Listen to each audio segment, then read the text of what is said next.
প্রিয় বন্ধুরা, আশা করি আপনারা সবাই ভালো আছেন। আলামিন ক্রিপ্টো মাইনিং নেটে আবারও আপনাদেরকে স্বাগতম জানাচ্ছি। প্রতিদিনের মতো আবারও চলে এলাম ট্যাপ কয়েনের কম্বো কার্ড পরিচিতি নিয়ে। আজকের যে 3টি কার্ড আমরা চয়েস করব, তার জন্য প্রথমে চলে যেতে হবে মাইনিংয়ে আসার পর এরকম একটি ইন্টারফেস দেখবেন। এখানে আপনারা টার্মস যে অপশনটি আছে সেই অপশনে ক্লিক করবেন। তারপর আপনারা একটু ডাউনে চলে আসবেন। এবার TWL কার্ডটির উপরে ক্লিক করবেন। তারপরে গো বাটনে ক্লিক করবেন। তারপরে থ্যাঙ্কস বাটনে ক্লিক করবেন। তারপরে আবারও ডাউনে চলে যাবেন। ডাউনে এসে আপনারা ICO কার্ডটির উপরে একটি ক্লিক করবেন। তারপরে গো বাটনে ক্লিক করবেন। তারপরে থ্যাঙ্কস বাটনে ক্লিক করবেন। তারপর আবারও ডাউনে চলে যাবেন।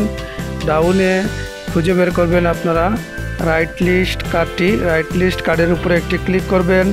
তারপর আপনারা গো বাটনে ক্লিক করবেন। তারপর আপনারা থ্যাঙ্কস বাটনে ক্লিক করে আজকের তৃতীয় কার্ডটিও পারচেস করে নেবেন। আজকের এই 3টি কার্ড ক্রয় করলেই আপনারা 3,20,000 কয়েন এখান থেকে আর্নিং করতে পারবেন। তো প্রতিদিনের কম্বো কার্ড পরিচিতি পেতে হলে আমাদের ইউটিউব চ্যানেলটি সাবস্ক্রাইব করবেন এবং টেলিগ্রাম চ্যানেলে জয়েন হয়ে আমাদের সাথে থাকবেন। আজ এ পর্যন্ত, ভালো থাকুন, সুস্থ থাকুন, ধন্যবাদ সবাইকে।